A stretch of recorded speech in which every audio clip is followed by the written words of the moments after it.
Hello everyone, আজকে তোমাদের কাছে একটা সাজেশান চাই। সেটা হচ্ছে সারা ঘরে দেখো তেলেপুকার চাষ হয়েছে।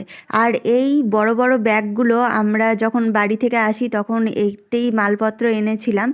আর এই ঘরে রাখা ছিল এক কোণে, আর প্রচুর পরিমাণে তেলেপুকার বাসা বেঁধে গেছে।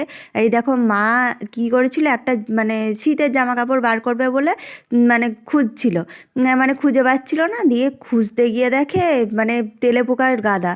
তো তার মধ্যে মা বললো আমি একটু পরিষ্কার করে নিয়ে, এই যে আমাকে একটু ঠান্ডা ভাত মেখে দিয়েছে তো আগের দিনের তরকারি দিয়ে, তো এ দেখো পড়েও গেল, কি করবো আর বলো। আর এখানটায় আমি বললাম আমি এদিকে রান্না করব আর তুমি ওদিকে ওই কাজগুলো গুছিয়ে নেবে। আর এই মানে কালকে বেড়াতে যাব, তার জন্য এই ব্ল্যাক কালারের এই জামাটা আমার খুবই পছন্দ, কিনেছিলাম, একদিনও পরা হয়নি, তাই একটু হাতেই স্টিচ করে নিচ্ছিলাম। আর ঘরের অবস্থাটা তোমাদের দেখাচ্ছি, দেখো কি অবস্থা দেখো। আর তার মধ্যে মানে মানে কী করব আমি ভেবে উঠতে পারছি না, আমার অবস্থা থেকে বুঝতে পারছো। তার মধ্যে আমাকে রান্না করতে বলেছে মা, তো এখানে বাঁধাকপি আর চিকেন এনেছিল, তো ওইগুলোই রান্না করলাম, যা হোক করে প্রেসার কুকারে ঘন্ট করে দিয়েছি। আর চিকেনটা কষা করেছিলাম তো ভালো। আর চারিদিকে এগুলোও গুছিয়ে নিতে হচ্ছে, মানে কোন দিকে যাব আজকে, প্রায় 3টে 4টে বেজে গেছে, কি বলবো। আর এই যে চিকেনটা তোমরা দেখতেই পারলে, আর কি অবস্থা। আর চারিদিকে এগুলো মা একটু মেজে রেখেছিল। আর এদিকে মানে ওয়েদারটা দেখো, আজকে সারাদিনই কুয়াশা আর কুয়াশা, প্রচণ্ড ঠান্ডা। আর এই দেখো একটা বাড়ির মানে ছাদে প্রচুর পরিমাণে লাউ হয়ে আছে, কিন্তু ওরা খায় না কেন আমি জানি না, সেটা আমি বলতে পারলাম না। আর এই দেখো, তারপরে আমি চারিদিকে তাকাচ্ছি আর আমার মাথা ঘুরাচ্ছে যে আমার রান্নাগুলো কমপ্লিট করতে হবে।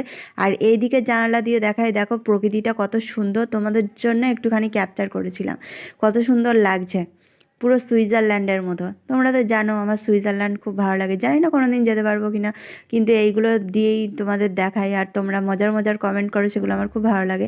এই যে কালো জামাটা নিয়ে আবার আদিক্ষেতা শুরু হয়ে গেল, তোমরা দেখতেই পাচ্ছ। এই জামাটা আমার অনেক শখ করে কিনেছি, এটার দাম পড়েছিল 1800 টাকা। তো এটার জন্য অনেক মার কাছে ঝাড়ও খেয়েছিলাম। তো কালকে একটুখানি বেড়াতে যাব, তো কালকে একটু ভালো জায়গায় ঘুরতে যাবো, তো ওই ব্লগও আসবে, দেখতেই পাচ্ছ। এই যে চারিদিকটা এখনও এলোমেলো, মা বাবাকে খেতে দিচ্ছে, দেখতেই পাচ্ছ। ওদিকে আমি আমাদের ভাতটা এইভাবে মেখে দিচ্ছিলো, একটু আগে পড়া হয়ে গেল ভিডিওটা। তো সব শেষে ফাইনালি আমার রান্নাও কমপ্লিট হয়ে গেছে, আর চারিদিকে নিট অ্যান্ড ক্লিন মা করে নিয়েছে। আর দুপুরের লাঞ্চও আমরা করে নিয়েছি।